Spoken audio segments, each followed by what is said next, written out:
ఎందుకు time waste చేసుకోవడం? మీరు చదవాల్సింది చదివితే చాలు. Syllabus. So, first of all మీరు కాంపిటేటివ్ ప్రిపేర్ అయినా, లేదా ఏదైనా అకాడమిక్స్ చదువుకున్నా మీకు కంప్లీట్‌గా తెలుసుకోవాల్సింది ఏంటంటే సిలబస్ తెలియాలి. సిలబస్‌లో ఏం చదవాలి? ఏం వదిలేయాలి? చాలామంది ఆస్పిరెంట్స్ చేసే కామన్ మిస్టేక్ ఏంటంటే ఇండియన్ పాలిటీ, లక్ష్మీకాంత్ అని ఒక సోర్స్ తీసుకుంటారు. మీరు ప్రిపేర్ అయ్యేది ఏంటంటే ఏపీపీఎస్సీ గాని, టీఎస్పీఎస్సీ గాని ప్రిపేర్ అవుతారు. మీకు ఒక సిలబస్ ఫార్మాట్ తెలియాలి.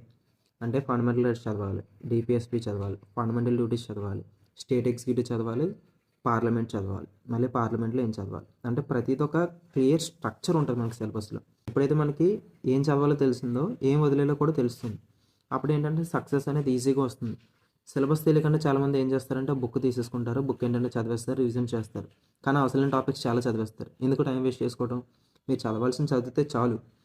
చదివింది ఏం చేయాలంటే రివిజన్ చేసుకోవాలి. అది ఫర్దర్‌గా మనం ఎలాగో డిస్కస్ చేస్తుంటాం.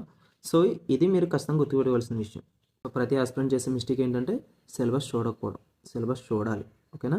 సో, మరిన్ని ప్రిపరేషన్ స్ట్రాటజీస్ కోసం, ప్రిపరేషన్ వీడియోస్ కోసం ఛానల్‌ని సపోర్ట్ చేయండి.